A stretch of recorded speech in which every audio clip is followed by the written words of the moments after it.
The distant wail of a train whistle cut through the scorching Montana air as Penelope Caldwell stepped off the dusty platform, her gloved hand clutching a worn leather suitcase and a letter promising employment at the Thornwood Ranch.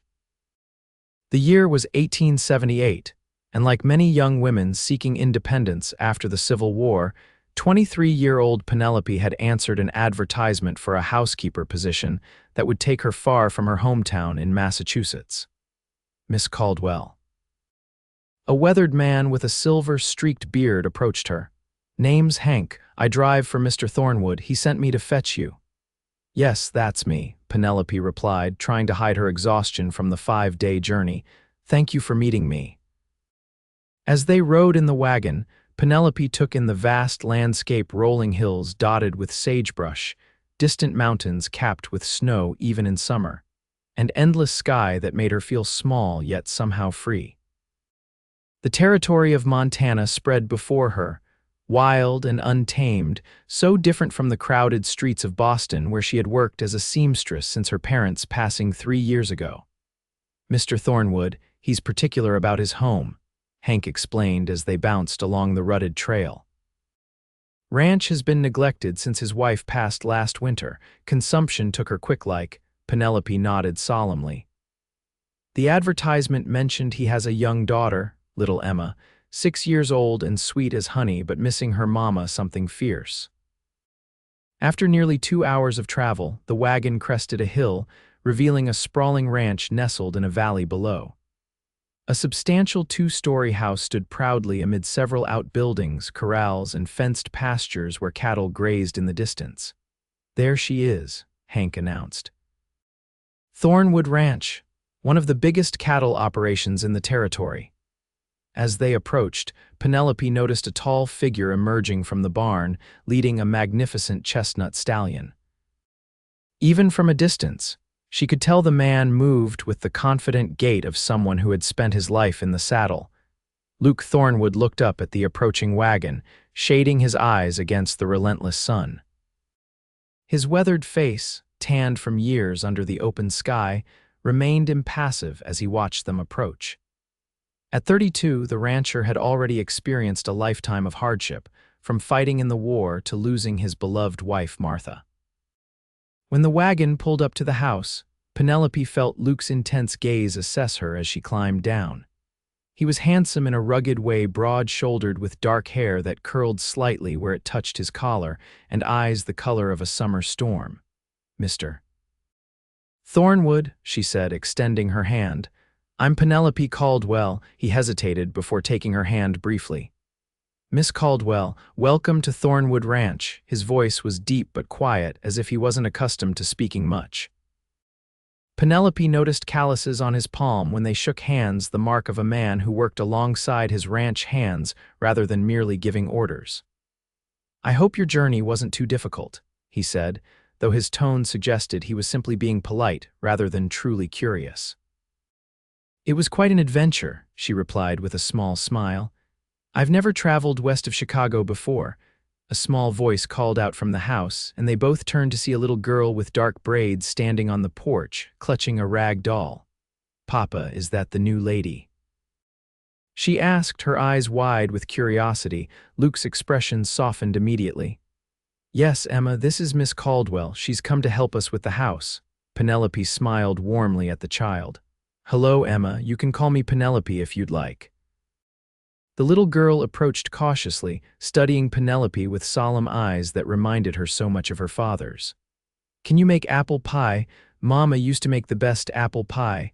A flash of pain crossed Luke's face before he masked it. "Emma, let Miss Caldwell get settled before you start making requests." "It's quite all right," Penelope assured him. "And yes, Emma, I do make apple pie. Perhaps we could bake one together sometime." The girl's face lit up with a smile that transformed her serious expression, and Penelope felt a tug at her heart. Whatever challenges lay ahead in this wild country, helping this child feel joy again would be worth it. Luke cleared his throat. "Hank, take Miss Caldwell's trunk to the room we prepared. Emma, show Miss Caldwell where she'll be staying while I finish with Diablo."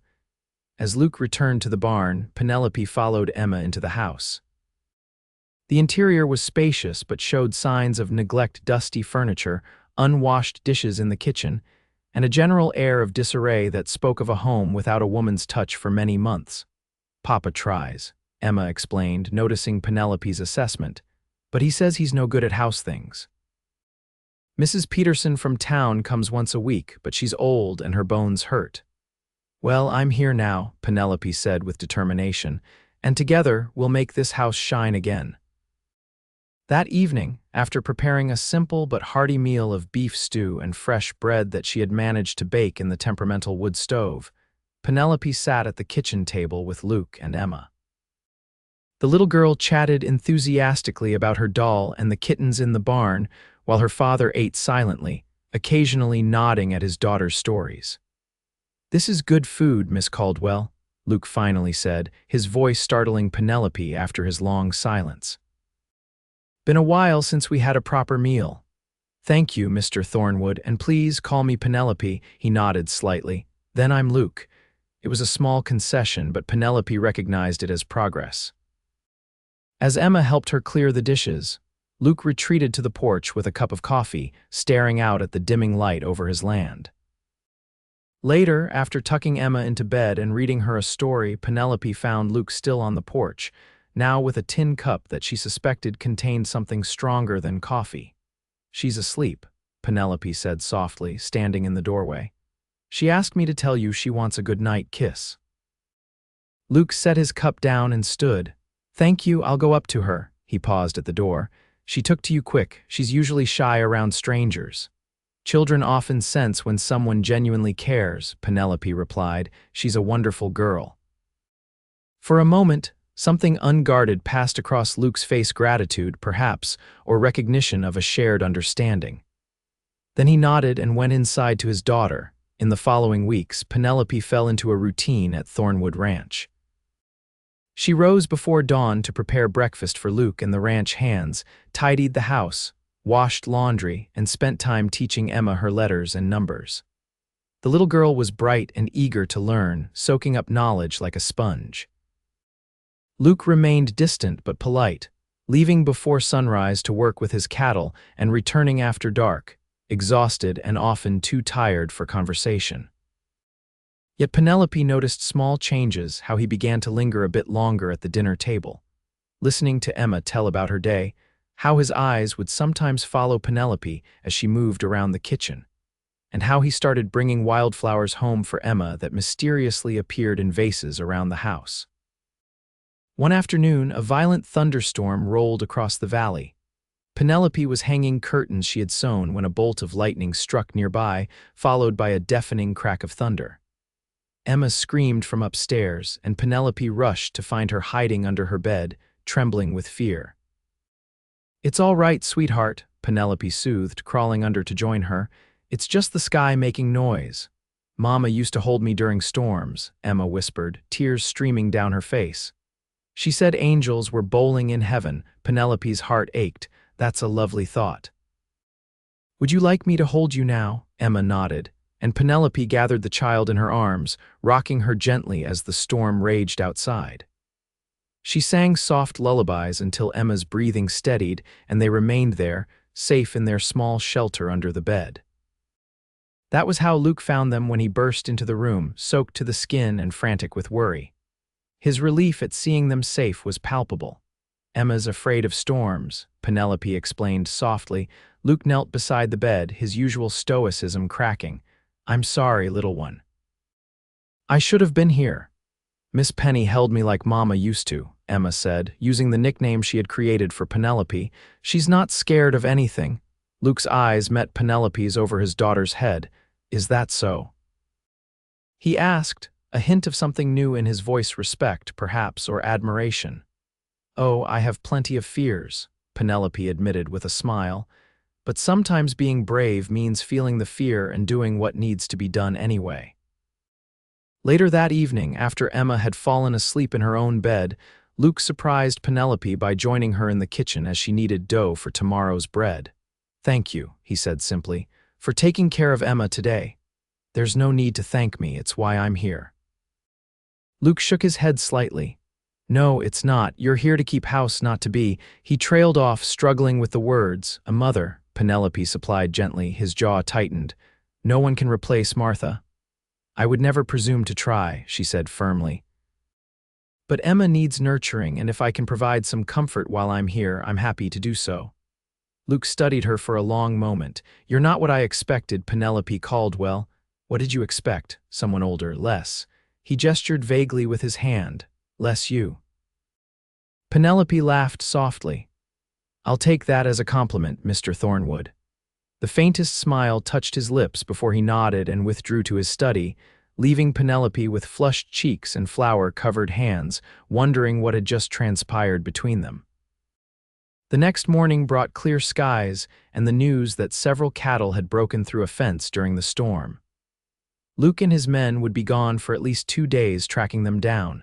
Before he left, he hesitated by his horse, watching as Penelope stood on the porch with Emma. There's a rifle in my study, he told her. Do you know how to use one? Penelope shook her head.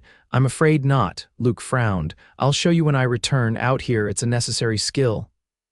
He mounted his horse, then added, Hank will stay behind. If you need anything, he'll be in the bunkhouse.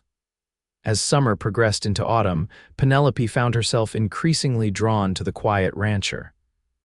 She observed his gentle patience with Emma, his firm but fair treatment of his workers, and the deep love he had for the land that had been in his family for 2 generations. She began to recognize the signs of his moods, how he rubbed the back of his neck when worried, the slight crinkle at the corners of his eyes when amused, though he rarely smiled fully, and the way he went completely still when remembering his late wife. True to his word, Luke had taught Penelope to shoot, standing behind her to adjust her aim, his breath warm against her ear as he instructed her to squeeze, not pull, the trigger. The proximity had left her flustered for days afterward. One crisp October morning, Penelope was in the kitchen preparing preserves from the last of the summer berries when Luke entered, holding a telegram. I need to go to Helena, he said without preamble. Banking business that can't wait. I'll be gone 4 days. Penelope wiped her hands on her apron. Of course, Emma and I will manage fine. Actually, he said, shifting his weight slightly, I thought perhaps you and Emma might come along. She's never been to the city and there's a photographer there. I thought, he paused. I thought we might have a family portrait taken for Christmas. Penelope stilled, her heart beating faster at the implication. A family portrait, Luke cleared his throat. Well, a photograph of Emma, and you could be in it too if you'd like. You're important to her. I see, Penelope said, trying to hide her disappointment at his clarification. When would we leave? Tomorrow at first light. We'll take the wagon, stay at the Grand Hotel. There's a dressmaker there that Martha always. He stopped abruptly. Emma might enjoy seeing the latest fashions. The journey to Helena took most of a day, with Emma chattering excitedly between them on the wagon seat. The territorial capital was bustling with activity, miners, politicians, merchants, and settlers, creating a vibrant tapestry of frontier life. Emma's eyes grew wide at the sight of the grand buildings and busy streets. At the hotel, Luke had reserved 2 adjoining rooms, one for himself and one for Penelope and Emma. That evening they dined in the hotel restaurant, Emma marveling at the crystal glasses and fine china. Is this what Boston is like, Miss Penny? She asked. Parts of it, yes, Penelope replied, though Boston has many more buildings and people. Do you miss it? Luke asked unexpectedly. Penelope considered the question. I miss certain things, the libraries, the concerts, the bustle of city life. But I've grown quite fond of Montana, she smiled at Emma. And the people here, Luke's gaze lingered on her face. The territory grows on you, he said softly. The next day, while Luke attended to his banking business, Penelope took Emma shopping. They visited the dressmaker, where Penelope helped the little girl select fabric for a new winter dress. Afterward, they stopped at a bookshop, where Penelope purchased a primer for Emma's lessons and, as a treat, a book of fairy tales with colorful illustrations. They met Luke for lunch at a small cafe, where Emma excitedly showed him her treasures. Penelope noticed how people greeted Luke with respect. He was clearly well known and regarded in the territory. Mr. Thornwood. A portly man approached their table, accompanied by an elegantly dressed woman. What a pleasant surprise. We haven't seen you in town since. An awkward silence fell as the man realized his mistake in referencing Luke's late wife. Luke stood, shaking the man's hand. Judge Wilson, Mrs. Wilson, good to see you both. Allow me to introduce Miss Penelope Caldwell and my daughter Emma. Mrs. Wilson's eyebrows rose slightly as she assessed Penelope. Miss Caldwell, are you visiting from back east? Your dress has a distinctly Boston cut to it. Miss Caldwell is employed at Thornwood Ranch, Luke explained before Penelope could answer. Ah, Mrs. Wilson said, her expression cooling slightly. How practical of you, Mr. Thornwood. After they departed, Penelope noticed Luke's tense expression. They seem to misinterpret our relationship, she said carefully. People talk, he replied shortly. It doesn't matter. But it clearly did matter to him, and Penelope felt a sting of hurt that he was so eager to establish the boundaries of their relationship to others. That afternoon, they visited the photographer's studio. Emma wore her best dress, and Penelope had carefully arranged her hair with ribbons. Luke, uncomfortable in his formal suit, stood stiffly as the photographer positioned them. Perhaps the young lady should sit, with the child on her lap, and you standing behind them, sir, the photographer suggested. As they posed, Penelope was acutely aware of Luke's hand resting lightly on her shoulder, of Emma's warm weight on her lap, of how they must appear to others a family portrait in every sense. The thought brought an unexpected longing so intense it almost took her breath away. That evening, after Emma had fallen asleep, Penelope stood at the window of their hotel room, gazing out at the gas-lit streets below. A soft knock at the adjoining door startled her.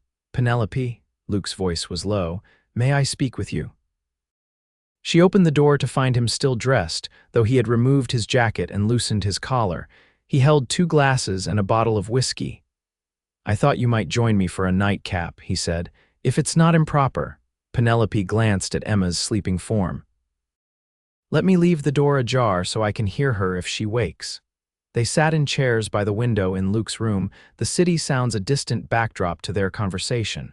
Luke poured a small amount of whiskey into each glass, handing one to Penelope. I'm not much for drinking, she admitted. But I'll make an exception tonight. Luke smiled slightly. 2 exceptions then, he said, raising his glass. The whiskey burned Penelope's throat, but the warmth that spread through her was not unpleasant. They sat in comfortable silence for a moment before Luke spoke. I owe you an apology for earlier with the Wilsons. I didn't mean to make you feel. He searched for the right word.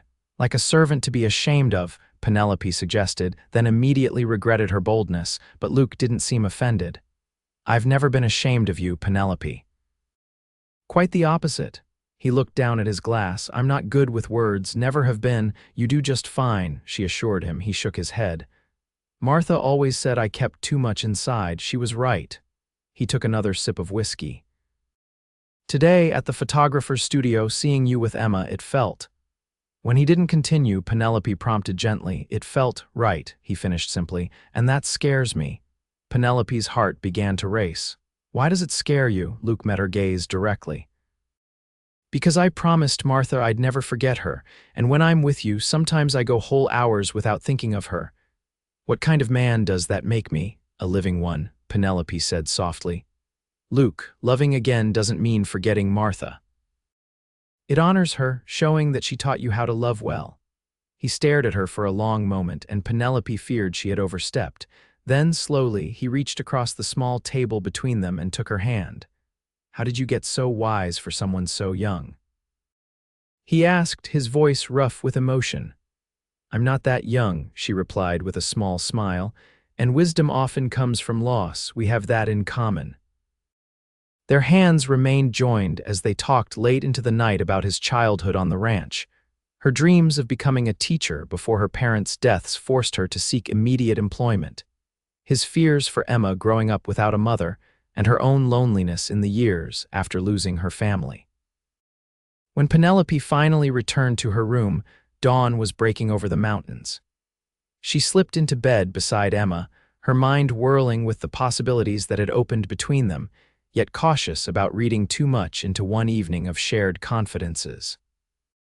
The journey back to the ranch was filled with a new awareness between them, small glances, fingers brushing as they passed items back and forth, and an ease in their conversation that hadn't existed before. Emma, perceptive beyond her years, watched them with curious eyes but said nothing. As autumn deepened, bringing frost to the mornings and earlier sunsets, life at Thornwood Ranch settled into a rhythm punctuated by unexpected moments of tenderness. Luke began joining Penelope and Emma for evening readings by the fire. He started returning from his work earlier, sometimes bringing small gifts, a particularly shaped stone for Emma, wildflower seeds for Penelope to plant in the spring.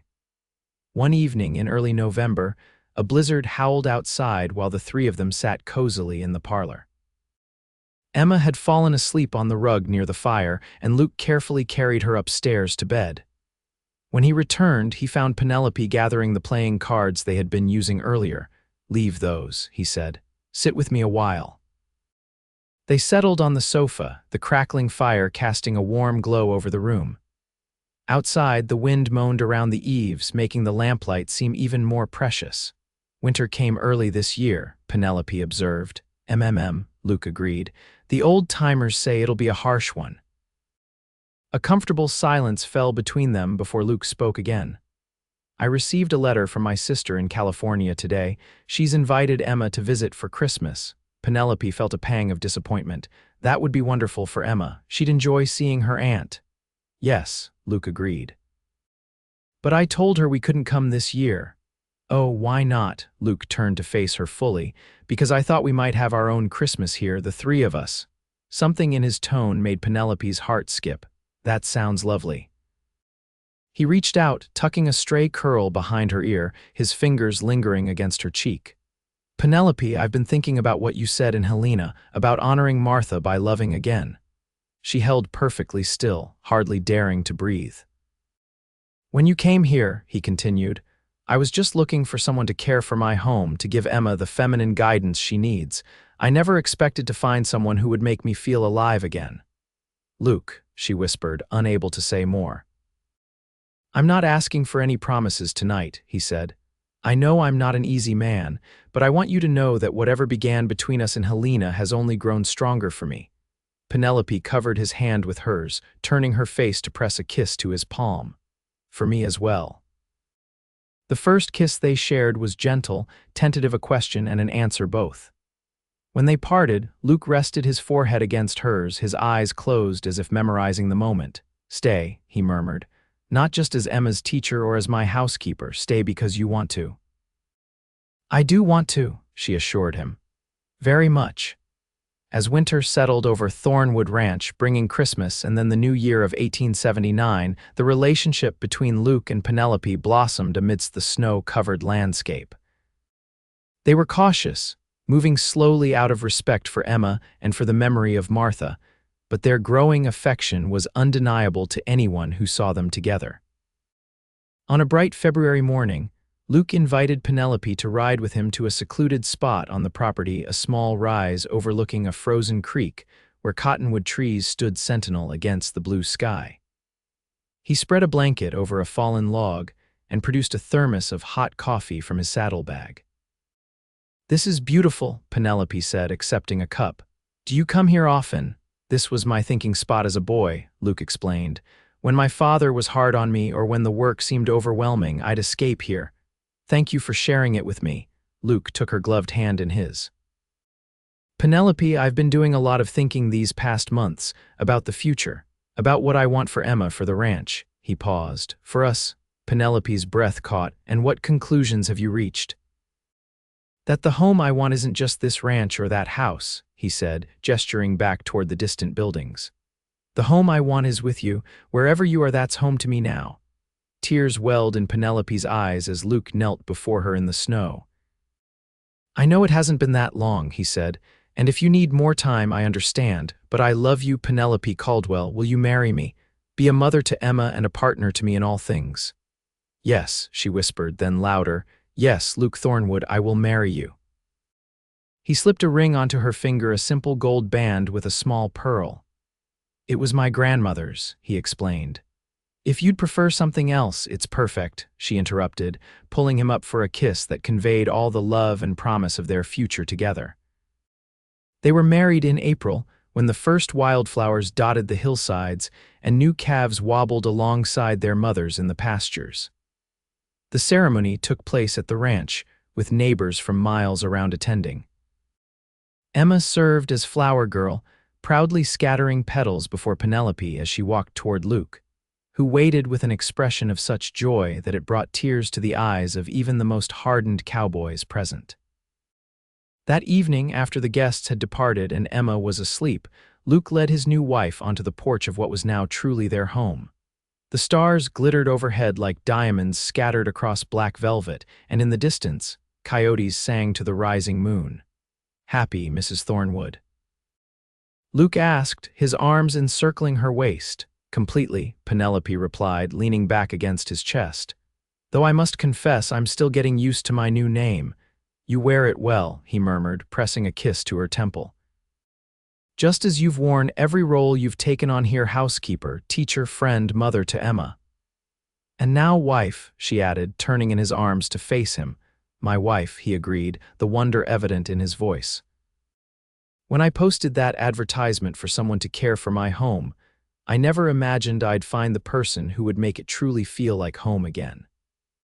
Penelope stretched up to kiss him, still marveling that this taciturn cowboy had become her husband, that his beautiful ranch was now her home, and that his precious daughter now called her Mama Penny with such natural ease it seemed as if it had always been so. As spring turned to summer and the years began to unfold before them, Thornwood Ranch flourished under their joint care. The following March brought the birth of their son, William Lucas Thornwood, followed 2 years later by a daughter they named Grace.